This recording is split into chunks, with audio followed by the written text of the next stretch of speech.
So, introduction to WestGrid and advanced research computing. Okay, there we go. So, here's what we're going to talk about today. I'll give you an overview of Compute Canada and WestGrid and how those pieces all fit together. I will go over what services are offered, as well as how to get an account, and then once you have an account, how to use those resources. And I'll talk a little bit about a RAC, which is a resource allocation competition. And then finally, we'll talk about some of the other services as well as some of the tools that are available to those of you that have Compute Canada accounts. Okay, so Compute Canada. So here we are. Compute Canada is a non-for-profit organization. Essentially providing digital infrastructure for industry and researchers in Canada. So basically, it's a national organization with member institutions such as mostly universities, research institutions that have got together to provide nationwide cyber infrastructure, or as it's sometimes called, digital research infrastructure. So that's your compute, that's your storage. But in addition to that, we provide industry, or I should say support through digital research infrastructure professionals. So those are sysadmins, analysts, researchers, etc. So there are about 200 Compute Canada employees, and people that are Compute Canada employees. So like myself, I work for UBC, and my primary role is as a life sciences analyst, but I'm also affiliated with Compute Canada. And so I wear both of these hats. And so most of the people, if you ever request support from someone in Compute Canada and you're speaking with them, they're most likely affiliated with a university as well. So, Compute Canada is made up of 4 regional consortia, so it's broken down geographically. So this is WestGrid, which is Western Canada, but there's also Compute Ontario, Calcul Quebec, and AceNet for the Atlantic provinces. So what do the regions do? Each of the regions are responsible for coordinating local activities, providing training, management, making sure that each of the regions are working well together. So for Compute Canada, basically oversees each of the regions. They also are responsible for the resource allocation competitions, which we'll be discussing later. And also coordinating national platforms and initiatives. So Compute Canada is actually undergoing a bit of a change. So up until now, each of the member institutions has had its own compute or storage site. So you can see there, distributed across Canada today, there are 50 systems, 23 data centers with lots of cores, lots of petaflops, et cetera, et cetera. But we are working with CFI, which is looking to centralize resources.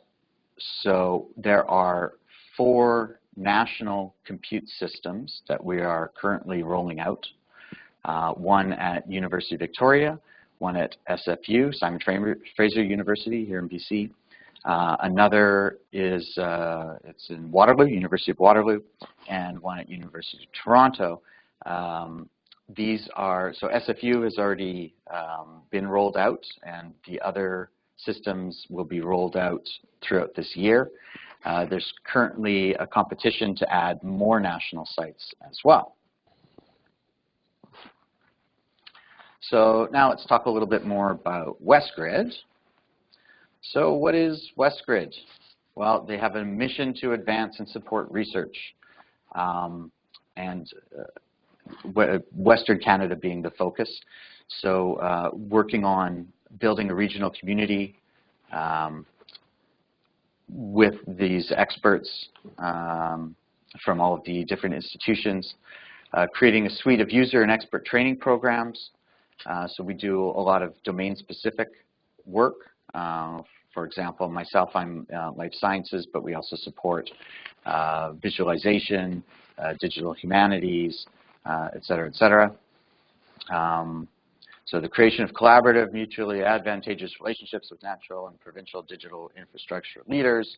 And then we are an advocate for Western Canada on the national stage. And then finally, contributions to efforts and policies of the National Advanced Research Computing Framework, which I just sort of mentioned. So here is an outline of what it is that we offer. So resources and services, some of the tools that I'll be going over. One is ownCloud, Globus file transfers, video conferencing. So this video tool that we're using today is available for use by Compute Canada, people with Compute Canada accounts.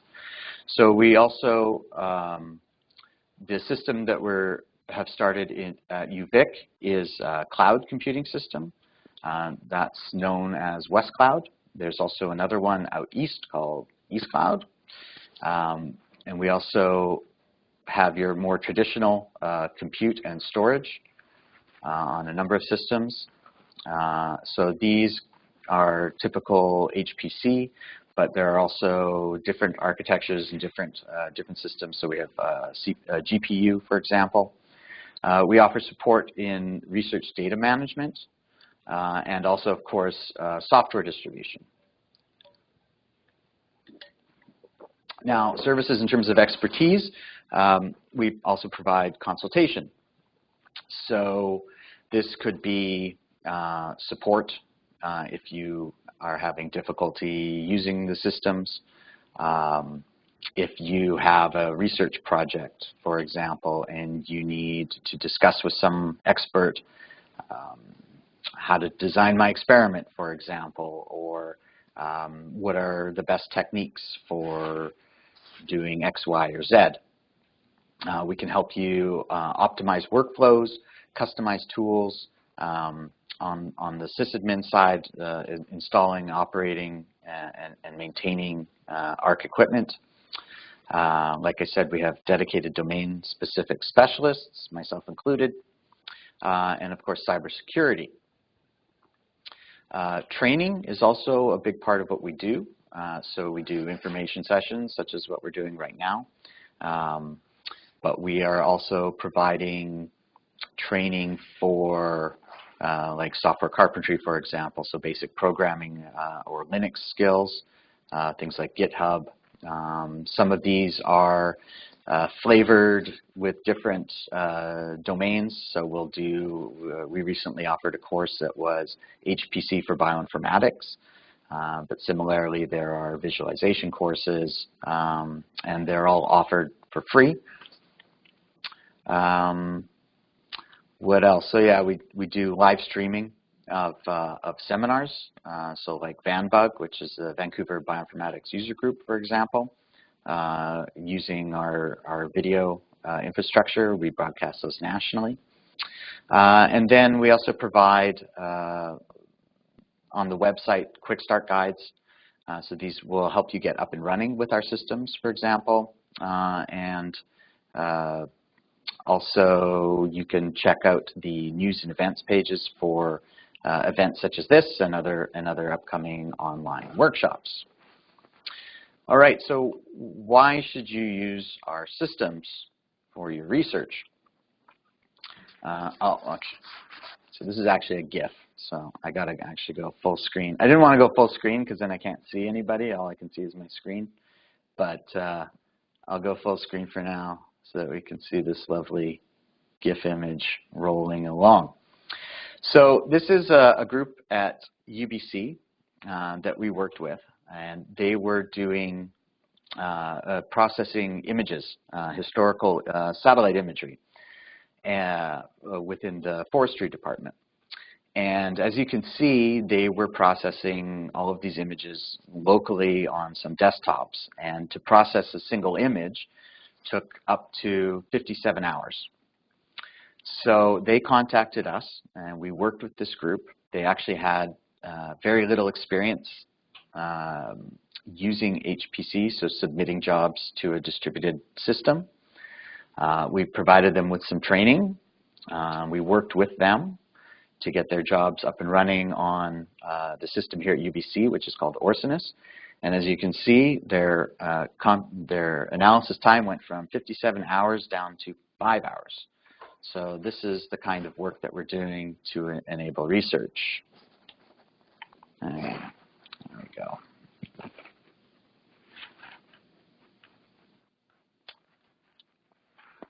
Okay, so if you want to use these systems and use these services, you're going to need to get a Compute Canada account. So I'm going to run through what you need to do in order to get yourself an account. So the first thing you need to do is go to ccdb.computecanada.ca. Okay, so this will bring you to this page here. If you have a sign-in, that's great. If not, then you're going to want to go and register. Okay, and I'll mention that any support that you need along the way, you can always send an email to accounts@computecanada.ca. Okay, so once you click on register, you're going to see a series of screens asking you some questions. This is a pretty easy one.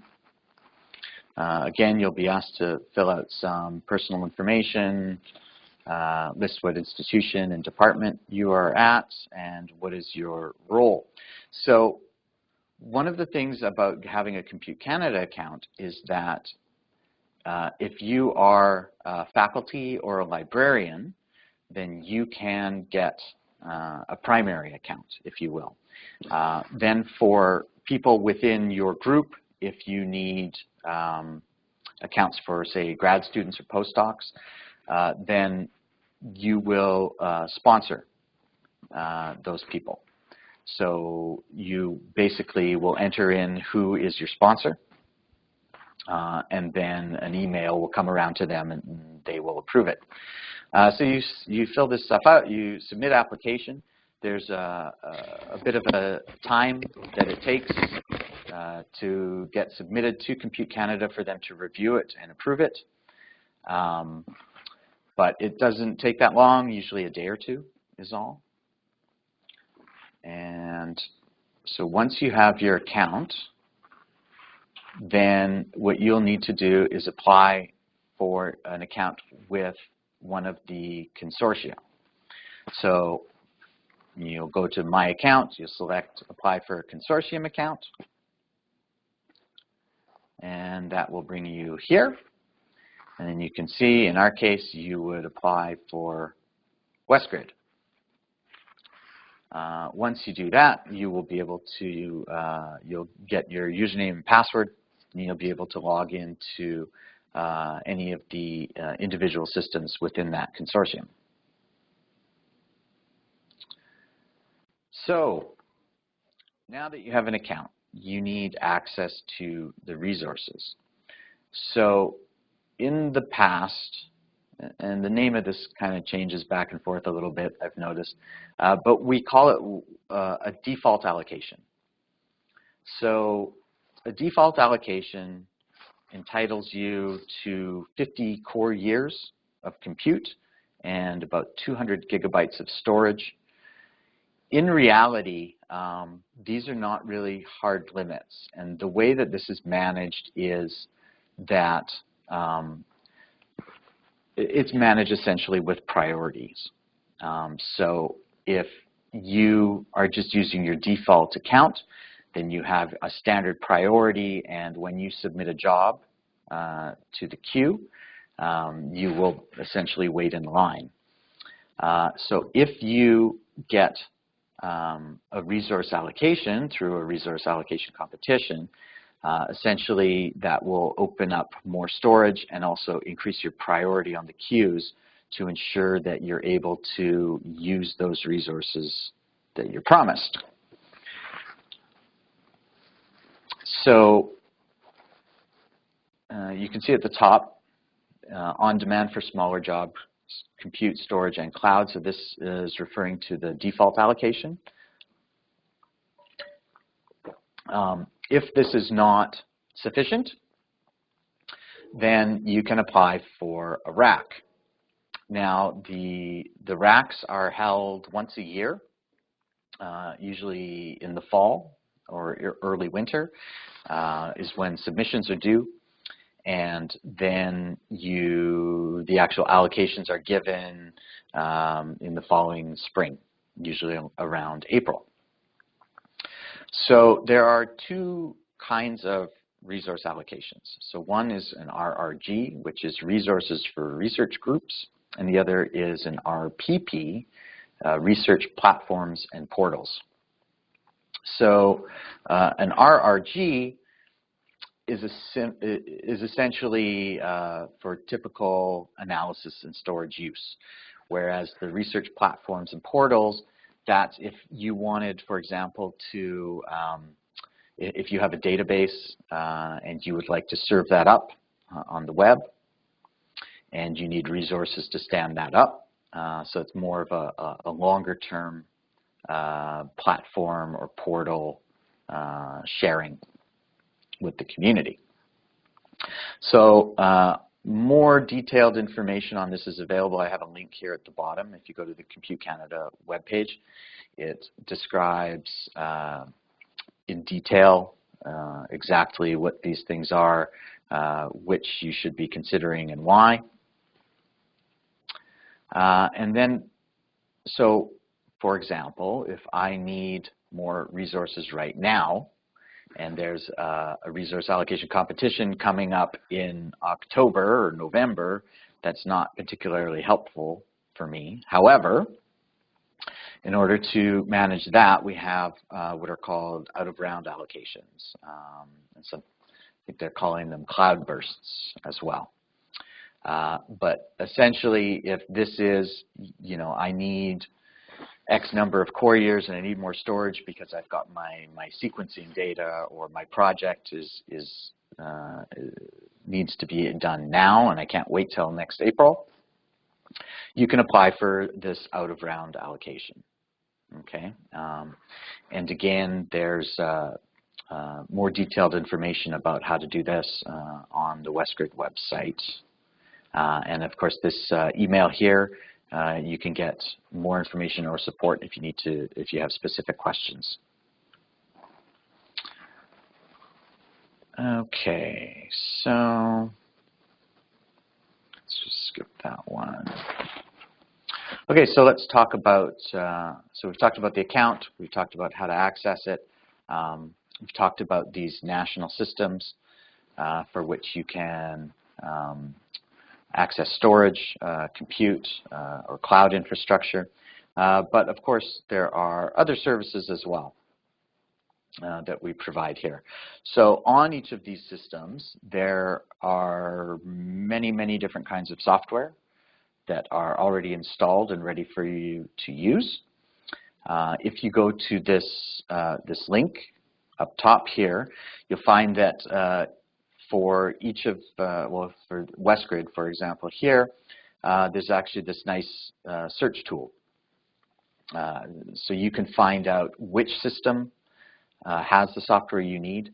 So you can filter by system, as you see here, because obviously there's a number of them across Western Canada. And also the software is broken down into categories. So if you're looking for visualization software or bioinformatics software, you can filter on that as well.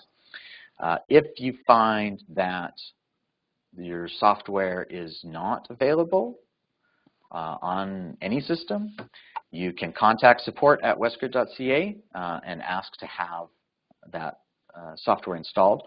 Of course, if you're comfortable with installing software, you can do that locally within your account on any of these systems as well. Okay, so some of the other tools, I mentioned earlier this thing called ownCloud. So with your Compute Canada account, you can also get ownCloud, which is, easiest way to describe it is like Dropbox. you get 50 gigabytes, and it's free for all Compute Canada account holders.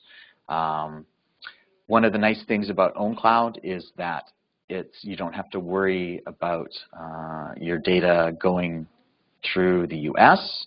If that's an issue for you, everything is securely stored within Canada. And in order to get your account, you just follow this link. Go to owncloud.westgrid.ca and follow the instructions there. So another tool that we offer is called Globus File Transfer. So this is actually a very nice tool if you need to transfer your data from point A to point B. So it could be between different WestGrid systems. For example, if you find that you're working on the system here at UBC, but you realize that the software you need is at SFU, you need to transfer it quickly and securely. This is a really nice tool. Essentially how it works is by defining endpoints. So you choose endpoint 1 and endpoint 2, and then you can transfer in between those endpoints. It's got a nice desktop client, and the requirement there is that you need to have access on both systems. You can also register your desktop as an endpoint as well. And so here are the links for you if you'd like to sign up for that. And another important thing, of course, is that it does checksums, so that you can ensure that the data that you're transferring from A to B is valid or not corrupted on either side. So video. So this is what we're using right now. Honestly, when I started using it, I was a little bit skeptical. I'd always just used Skype or Google Hangouts. Video is actually a very nice tool. It works very well. It doesn't drop out or freeze up, in my experience, like Skype often does. And then it has all of the video conferencing tools that you would need, like screen sharing, chat boxes, all that kind of stuff. So once if you go to this WestGrid link over here, it'll walk you through how to get one of these accounts and start using video.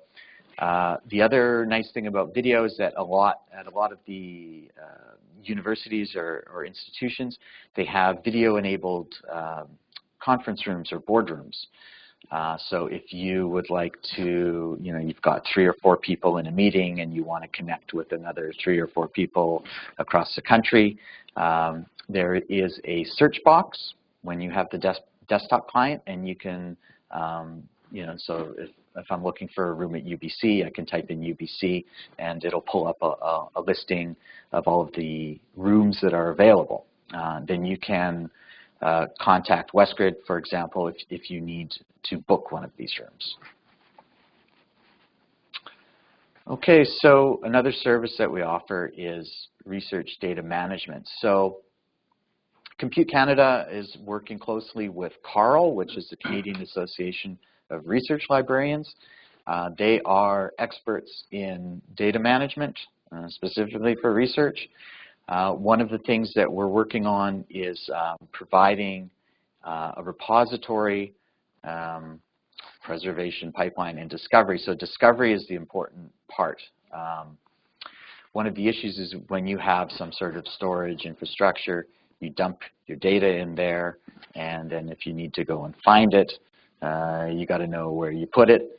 But what we're working on is providing a discovery layer that will allow data to be found through searches by populating a lot of metadata.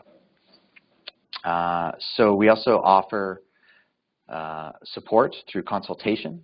So if you want to know more about the entire research data management lifecycle, if you're having issues with that, you can contact support at WestGrid, and they will hook you up with someone who is an expert in that area.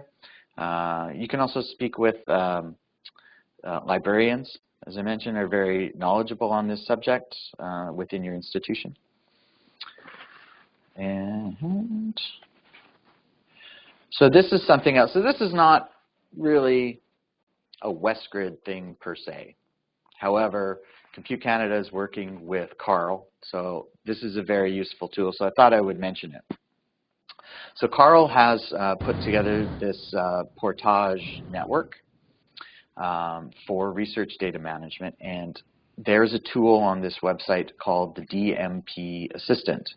So this is a bilingual tool for preparing data management plans. It follows best practices for data stewardship, and it essentially walks you through step by step. I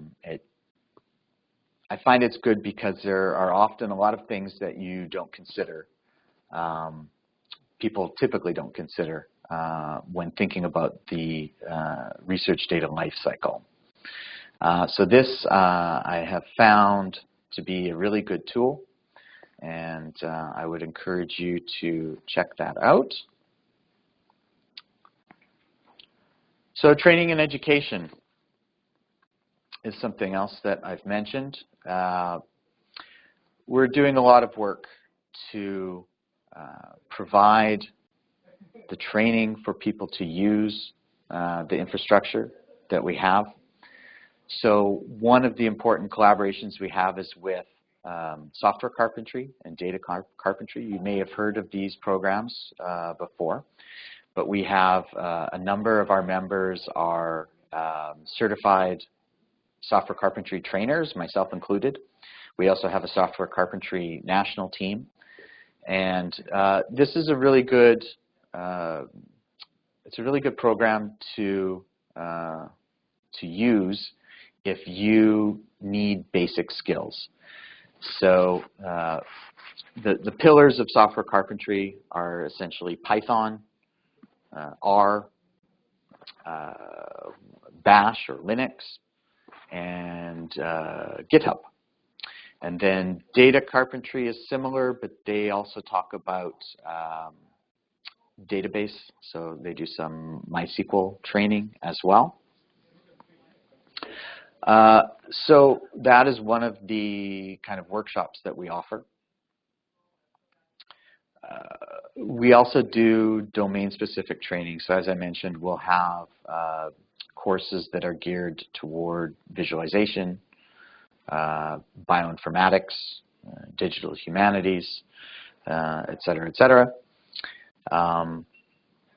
And you can find information on these events. They're typically free. Sometimes they are in person, but to a large extent we do them through the same kind of forum that we're doing right now.